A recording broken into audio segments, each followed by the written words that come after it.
Oh, bahasa Ongkol.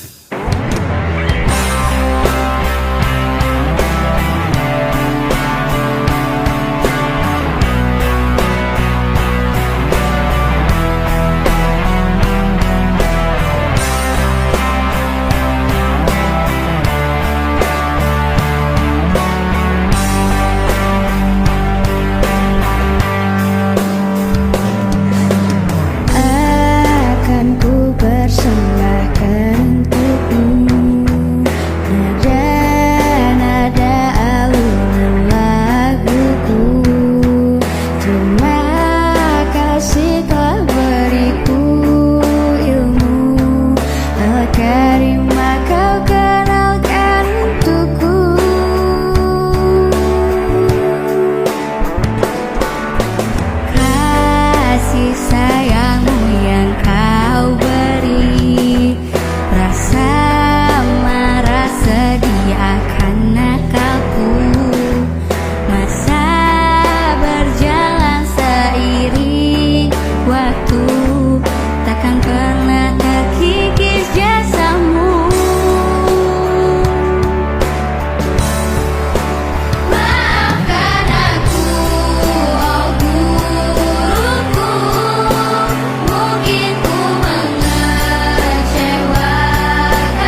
dapat mendampingi dan mendukung implementasi kurikulum merdeka.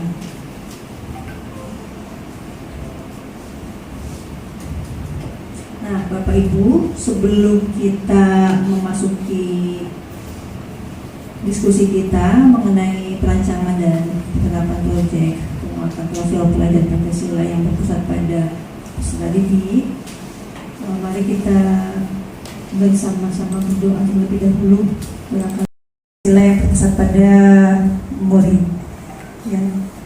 Saya yakin di sini Bapak Ibu sudah membuat modul ajar project, ya.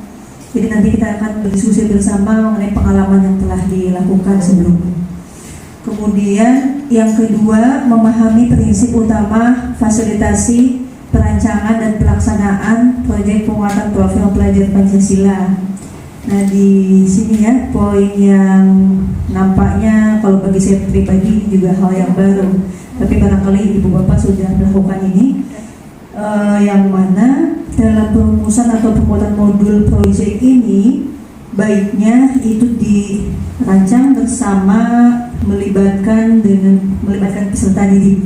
Nah, hanya peserta didik kita memang masih kecil-kecil ya karena sekolah dasar. Ini mungkin yang perlu keterampilan khusus barangkali ya, bagaimana kita bisa memfasilitasi terjadinya diskusi sehingga nanti modul ajar itu ya memang hasil ide dari peserta didik kita. Kemudian yang ketiga, memahami keterampilan dan kemampuan kunci fasilitasi perancangan dan pelaksanaan proyek penguatan profil pelajar Pancasila. Nanti Bapak Ibu juga akan diberikan semacam modul fasilitasi ya. Jadi bagaimana kita ya sama ya halnya seperti buat sebelumnya, dimulai dari diri, kemudian nanti kita akan sama-sama melakukan eksplorasi konsep. Hanya ini eksplorasinya langsung dilakukan oleh Bapak Ibu sendiri. Jadi akan ada tadi modul, kemudian nanti PowerPoint yang akan sama-sama dibaca oleh kelompok-kelompok kecil ya. Jadi ini nampaknya sudah juga berkelompok dengan satuan pendidikannya masing-masing ya. Dan nanti akan melakukan eksplorasi konsep secara mandiri.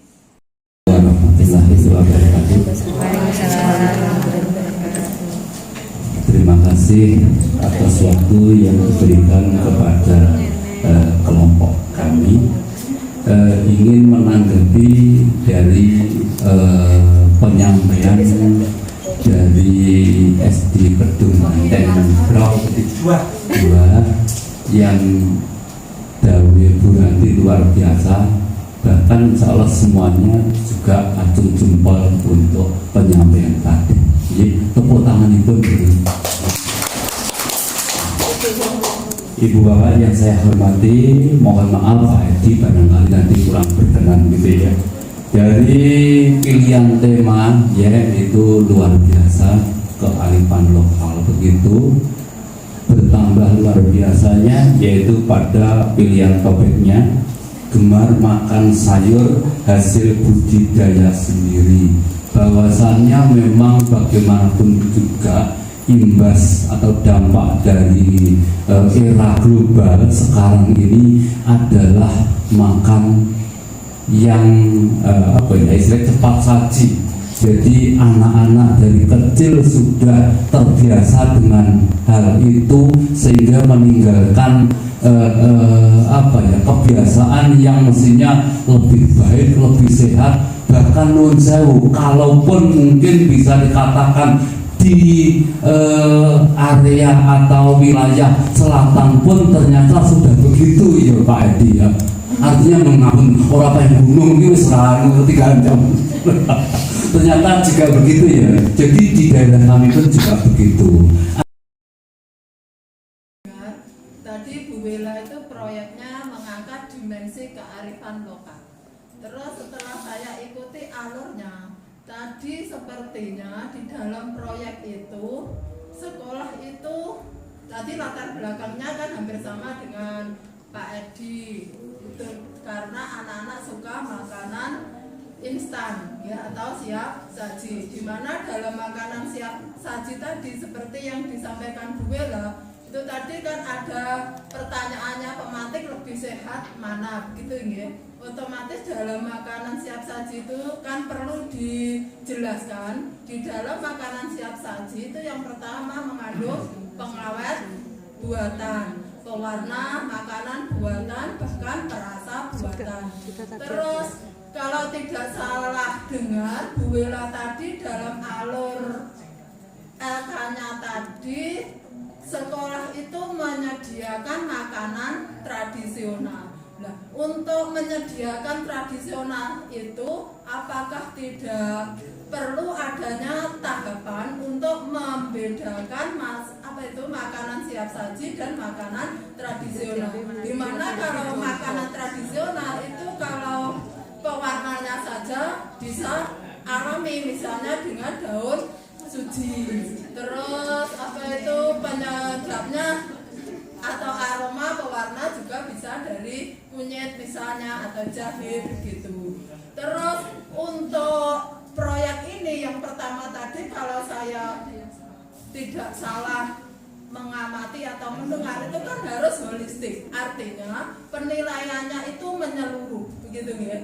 Terus kalau anak-anak itu langsung disediakan siap saji, nanti apakah yang akhirnya itu justru malah menyulitkan dalam penilaiannya? Misalnya untuk menilai gotong royong, untuk menilai membandingkan atau membedakan, itu apakah betul seperti itu? Kalau tanggapan saya itu tadi benar, alangkah baiknya nanti di dalam proyek itu misalnya dimasukkan seperti itu, tidak hanya anak-anak itu dengan pihak sekolah disediakan makanan siap saji begitu, sehingga anak ngerti tradisional itu bagaimana, siap saji bagaimana, prosesnya itu ya seperti apa, sehingga dari situ anak akan bisa membedakan yang sehat itu mana dan yang kurang sehat itu mana. Tadi sepertinya di pertanyaan pemantik juga ada pertanyaan sehat mana makanan siap saji dan tradisional. Kearifan lokalnya itu sudah betul, tapi alangkah baiknya objek dari kearifan lokal itu diproses di sekolah, sehingga nanti betul-betul proyek itu akan holistik. Begitu ya Bu Wela, maaf ya. Tapi kalau saya salah, saya juga mohon maaf. Terima kasih. Assalamualaikum warahmatullahi wabarakatuh.